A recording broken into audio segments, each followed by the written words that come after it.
Sejam bem-vindos a mais uma edição do Cosmos Compact, suas notícias semanais sobre o espaço e astronomia. Estamos no tempo estelar 1 outubro, 15 horas, as novidades da semana. Resumindo rapidamente, vida extraterrestre no sistema solar. Pesquisadores aparentemente detectaram biomarcadores no oceano da Lua Europa, de Júpiter.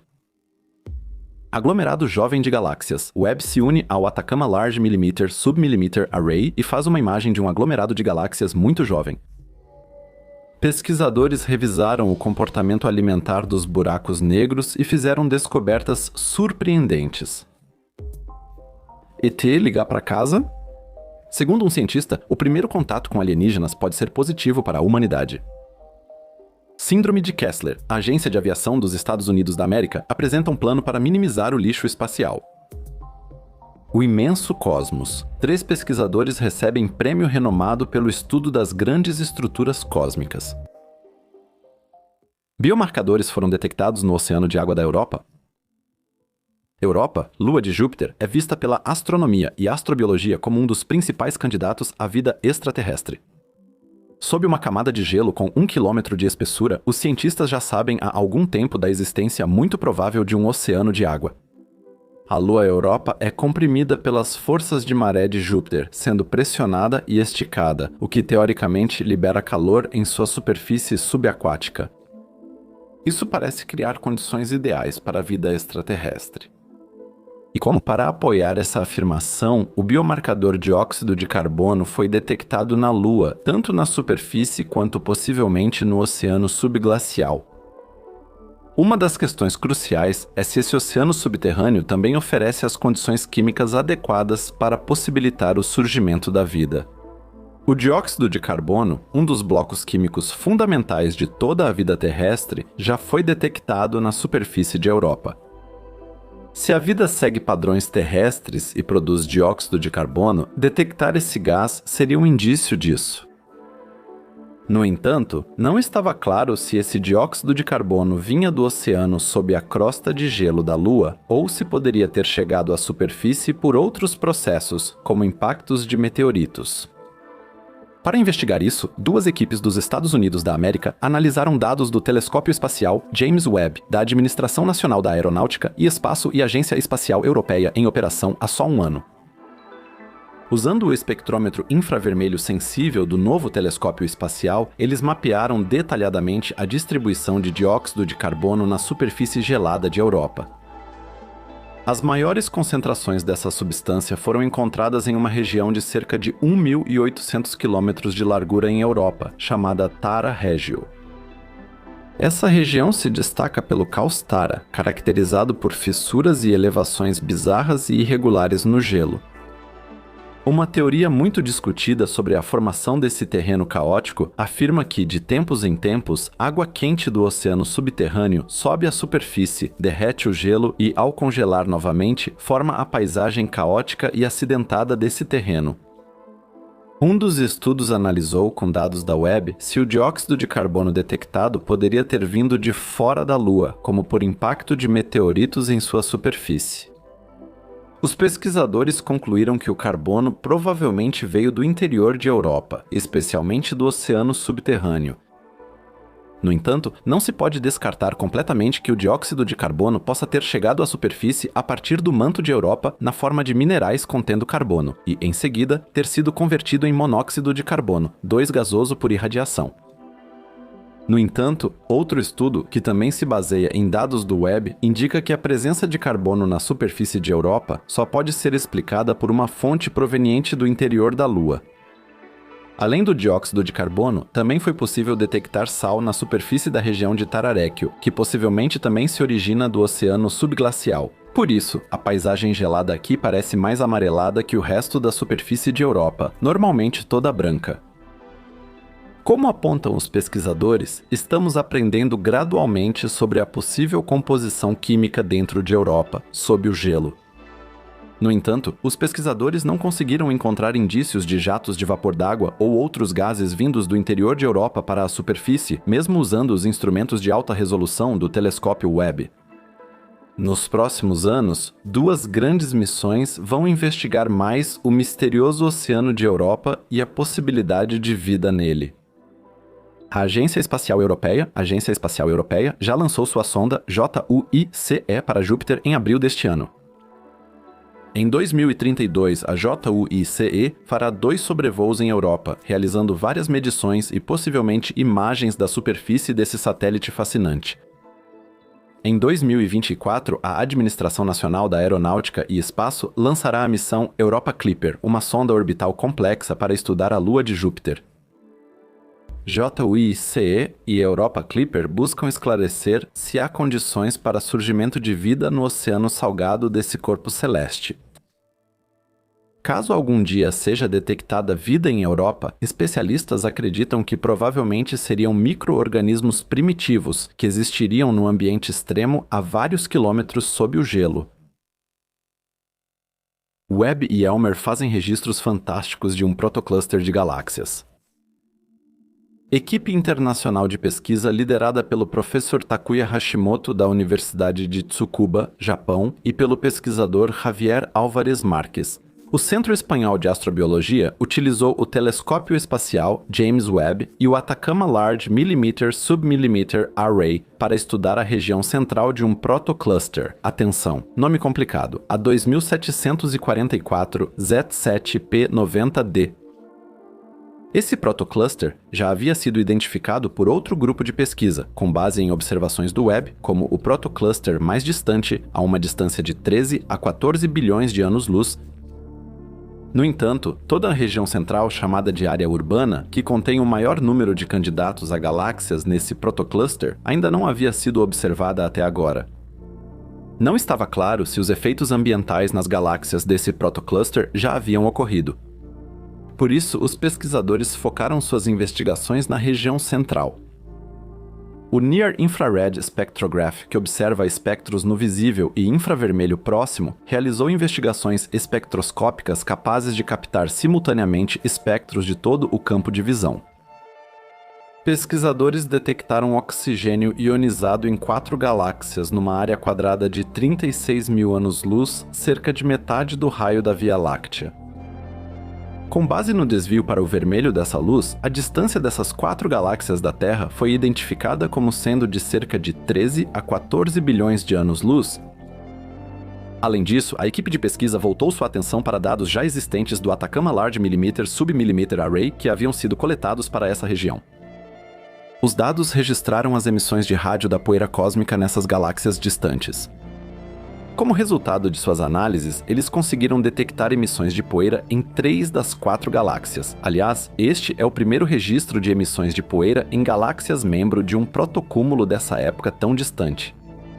A poeira cósmica nas galáxias é gerada principalmente por supernovas no fim da evolução de estrelas massivas, fornecendo material para novas estrelas. Os resultados da pesquisa indicam que muitas galáxias estão agrupadas em uma pequena região e que o crescimento das galáxias é acelerado. Isso indica que os efeitos ambientais, como emissões de gás e poeira, surgiram cerca de 700 milhões de anos após o Big Bang. A equipe de pesquisa também simulou a formação de galáxias para investigar teoricamente a origem e evolução das 4 galáxias centrais. As simulações mostraram que as 4 galáxias se fundiram em uma única galáxia maior em poucas dezenas de milhões de anos, desenvolvendo-se assim em uma escala de tempo relativamente curta na evolução do universo.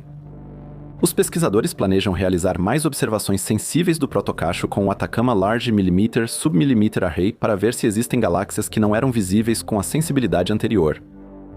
Eles também usarão as observações do Webb e do Atacama Large Millimeter Submillimeter Array em outros protocachos para estudar o crescimento das galáxias e investigar melhor nossas origens no universo. Como buracos negros devoram... Um estudo da Universidade Northwestern altera a compreensão dos hábitos alimentares de buracos negros supermassivos na astrofísica. Pesquisas anteriores sugeriam que buracos negros consomem matéria lentamente. Mas novas simulações indicam que buracos negros devoram matéria muito mais rápido do que se pensava até agora. De acordo com descobertas de simulações 3D de alta resolução, buracos negros em rotação deformam o espaço-tempo ao seu redor. Com isso, o enorme redemoinho de matéria que os envolve, também chamado de disco de acreção, é literalmente despedaçado. Isso faz com que o buraco negro divida o disco de acreção em vários discos internos e externos, que ficam sobrepostos e lado a lado. Buracos negros consomem primeiro o anel interno do disco. Em seguida, material das partes externas dos discos flui para dentro para preencher a lacuna deixada pelo anel interno completamente devorado. Esse processo continua em um ciclo aparentemente interminável de devorar, preencher e devorar novamente. O impressionante nessa descoberta é que um ciclo desse processo repetitivo de devorar, preencher e devorar novamente aparentemente dura apenas alguns meses. Esse período é surpreendentemente rápido comparado aos séculos que os pesquisadores supunham antes. Essa nova descoberta pode ajudar a explicar o comportamento dramático de alguns dos objetos mais luminosos do céu noturno, entre eles quasares. Eles aparecem de repente brilhantes e depois desaparecem sem motivo aparente, às vezes em questão de dias, semanas ou meses. Os hábitos alimentares rápidos dos monstros negros que formam a base dos quasares podem explicar isso. A teoria clássica dos discos de acreção assumia que eles eram relativamente ordenados. Gases e partículas nesses modelos giram no mesmo plano e direção do buraco negro. Durante centenas a milhares de anos, partículas de gás espiralavam lentamente para o buraco negro, alimentando-o. Nick Cass, da Universidade Northwestern, que liderou o estudo, explicou que a suposição sobre o alinhamento dos discos de acreção estava errada. O gás que basicamente alimenta esses buracos negros não sabe necessariamente em que direção o buraco negro está girando. Portanto, não há nenhum motivo automático para que ele deva girar no mesmo plano. Alterar essa orientação afeta significativamente o comportamento dos discos de acreção. As simulações dos pesquisadores mostraram que as áreas ao redor do buraco negro são mais caóticas e turbulentas do que se imaginava antes. O buraco negro gera turbulência no disco, ao invés de uma rotação ordenada como a de um disco plano. Essa desordem faz o gás de partes do disco colidir entre si. Essas colisões criam choques brilhantes, empurrando o material para perto do buraco negro. Com o aumento da turbulência, a parte interna do disco de acreção se separa ainda mais do restante. As regiões externas do disco passam a agir independentemente. Em vez de girar suavemente como um disco plano, as regiões externas do disco de acreção oscilam de forma independente, em velocidades e ângulos variados ao redor do buraco negro. O ponto onde essas sub-regiões internas e externas interagem de maneiras diferentes é uma espécie de ponto de ruptura ou ponto sem retorno para a matéria. Aqui começa um verdadeiro banquete, onde o buraco negro consome a maior quantidade de matéria. Embora o atrito tente manter o disco unido, o buraco negro, devido à sua torção do espaço-tempo, quer literalmente despedaçá-lo. Nesta região, a influência do buraco negro predomina, e as subdiscos internos e externos colidem entre si. Nesse processo, o disco externo remove camadas do disco interno e as empurra para dentro. Ciclos rápidos de alimentação e reabastecimento podem explicar o fenômeno dos quasares variáveis. Quasares são objetos muito luminosos que emitem cerca de 1000 vezes mais energia que toda a Via Láctea, com seus bilhões de estrelas. Já os quasares variáveis são ainda mais extremos. Eles parecem ligar e desligar em questão de meses, um intervalo de tempo minúsculo para um quasar típico.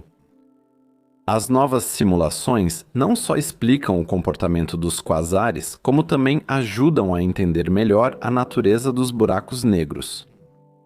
Elas também ajudam a explicar como o gás chega a um buraco negro para alimentá-lo, uma questão central na física dos discos de acreção, mas simulações são apenas isso, modelos, até que os pesquisadores realmente tenham observado com mais detalhes o processo de acreção ao redor de um buraco negro. Se isso acontecer, ainda deve demorar muito. O contato com extraterrestres pode ser benéfico para a humanidade. O primeiro contato na ficção científica é um dos cenários mais empolgantes. A humanidade recebe uma mensagem de extraterrestres ou até mesmo naves espaciais alienígenas visitam a Terra. Mas já houve na história da humanidade inúmeros contatos entre povos que viviam em grande parte isolados e que de repente se depararam com navegadores da Europa Ocidental? Foi um choque cultural para ambos os lados, e muitas vezes o que acontecia era que o lado tecnologicamente superior escravizava os povos isolados ou os infectava, consciente ou inconscientemente, com doenças que levavam a grandes extermínios populacionais. Tradicionalmente, por isso, na literatura de divulgação científica e em muitos debates do meio acadêmico, foi traçado um cenário relativamente sombrio para um primeiro contato entre humanos e civilizações extraterrestres. Frequentemente, alienígenas que viajaram grandes distâncias até a Terra representam uma ameaça essencial para a humanidade. Mas e se estivermos sendo pessimistas demais nesse cenário? O cientista canadense Stephen J. Firth contesta esse pessimismo. Ele defende que o possível encontro seja visto sob o paradigma do diálogo pacífico e do benefício mútuo. Se houver contato à distância por rádio, algumas informações sobre a civilização extraterrestre poderiam ser deduzidas automaticamente. Eles provavelmente enfrentaram desafios semelhantes de evolução e sobrevivência em seu planeta natal, como nós. Assim, pensariam e agiriam de forma parecida, sobrevivendo facilmente graças ao intelecto. Além disso, dominariam tecnologias avançadas se pudessem se comunicar a distâncias interestelares. Com base nessas premissas, Firth formula os axiomas do primeiro contato. No entanto, esses são cenários muito teóricos, pois até agora não temos a menor ideia de onde e como os alienígenas poderiam estar escondidos ou quem eles realmente são. Aqui, um axioma é uma suposição baseada em certa visão de mundo. Esses axiomas partem do princípio de que uma troca baseada em informações e uma cooperação seriam vantajosas para ambos os lados, ou seja, tanto para os humanos quanto para os extraterrestres. Por exemplo, Firth parte do chamado axioma da comunicação, assumindo que, se os alienígenas fossem capazes de se comunicar através de distâncias interestelares, automaticamente teriam interesse em intercâmbio cultural. Isso seria especialmente relevante para seres pós-biológicos, ou seja, uma civilização que abandonou seus corpos mortais e ascendeu a uma esfera tecnológica virtual superior, que, além de precisar de energia e manutenção, não tem outros desconfortos físicos. Esses seres virtuais, segundo Firth, certamente estariam interessados em entrar em contato com uma espécie biológica e observar como a vida inteligente teria se desenvolvido em outro lugar além de seu planeta natal. O autor argumenta que, nessas circunstâncias, um contato à distância provavelmente não seria uma ameaça existencial para a humanidade. Pelo contrário, poderiam surgir oportunidades de cooperação e enriquecimento mútuo. Assim, as civilizações poderiam trocar conhecimentos tecnológicos e se aprimorar juntas, alcançando novos patamares filosóficos e científicos. Como os alienígenas realmente se comportariam, é claro que não podemos imaginar. No entanto, talvez devêssemos ter em mente que nem sempre precisa haver o extermínio ou a ameaça a um povo ou a uma civilização. A Autoridade de Aviação dos Estados Unidos da América quer enfrentar o problema do lixo espacial. A FAA, sigla para Federal Aviation Administration, propõe uma nova regulamentação para reduzir a quantidade crescente de lixo espacial ao redor da Terra. Além de outras funções, a FAA também é responsável por conceder licenças para atividades espaciais comerciais, como lançamentos de foguetes. No novo projeto de regras, a FAA foca especialmente nos estágios superiores dos foguetes lançadores privados. Os estágios superiores de um foguete, após liberar a carga útil no espaço, encerram sua função e geralmente permanecem em órbita terrestre. Atualmente, esses estágios superiores podem permanecer em órbita terrestre por décadas e, como chamado lixo espacial, contribuir para o risco de colisão com veículos espaciais estatais e privados de todos os tipos. Segundo a FAA, isso é um grande problema, especialmente para as missões Artemis da Administração Nacional da Aeronáutica e Espaço. Para resolver o problema, a FAA sugere 5 opções para operadores de foguetes lidarem com seus estágios superiores. Essas opções incluem reentrada controlada na atmosfera e deslocamento do estágio superior para a órbita menos povoada. O descarte em uma trajetória de escape da órbita terrestre, a recuperação ativa dentro de 5 anos ou a degradação atmosférica descontrolada? Atualmente, estima-se que mais de 23 mil objetos maiores que 10 centímetros estejam orbitando a Terra a velocidades de vários quilômetros por segundo, o que torna essas partículas verdadeiras bombas relógio. A Administração Nacional da Aeronáutica e Espaço, a FAA, e outras autoridades globais temem que o aumento do lixo espacial cause a Síndrome de Kessler. Essa síndrome descreve o cenário hipotético em que uma avalanche de colisões na órbita terrestre gera tantos destroços que o uso do espaço próximo à Terra se torna impossível. Com o aumento da taxa de colisões, o efeito se intensificaria por si só e levaria a uma contaminação permanente das órbitas, das quais não haveria mais escapatória. A humanidade, nesse cenário, ficaria presa à superfície da Terra por séculos, milênios ou até para sempre. Viagens interplanetárias ou projetos de pesquisa simplesmente não seriam mais possíveis. Descrito pelo astrofísico Donald Kessler nos anos 1970, esse cenário assustador seria um dos piores para a exploração espacial. As grandes estruturas do universo. 3 cientistas receberam o renomado Prêmio New Horizons em Física da Fundação Breakthrough Prize. O prêmio, no valor de $100 mil, reconhece pesquisas inovadoras sobre os fundamentos da física. Reconheceram suas contribuições para entender as grandes estruturas do universo. Essas estruturas surgiram logo após o Big Bang e o fim da inflação. Naquela época, as partículas formaram filamentos finos de plasma, deixando muito espaço entre eles. Durante a expansão, essa distribuição se estabilizou, formando a base das distribuições galácticas atuais. Durante muito tempo, a pesquisa se concentrou na radiação cósmica de fundo. Mas os 3 laureados desenvolveram novos métodos para analisar as interações complexas nas enormes estruturas da teia cósmica logo após o Big Bang. A teoria de campo efetiva simplifica as galáxias, representando-as como pontos. Dessa forma, também é possível investigar fenômenos que vão além da teoria de perturbação linear, como a matéria escura. Além disso, os cientistas desenvolveram ferramentas estatísticas para fazer previsões para observações futuras, como com o telescópio James Webb. Com seus trabalhos inovadores, eles ampliaram a compreensão da fase mais primitiva do universo anterior à inflação. Assim, fornecem à física insights valiosos sobre o início do cosmos. Chegamos ao fim de mais uma edição do Cosmos Compact.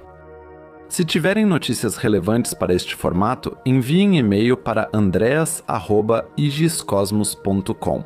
Desejo a vocês um ótimo domingo, fiquem bem e vivam por muito tempo e em paz. Tchau!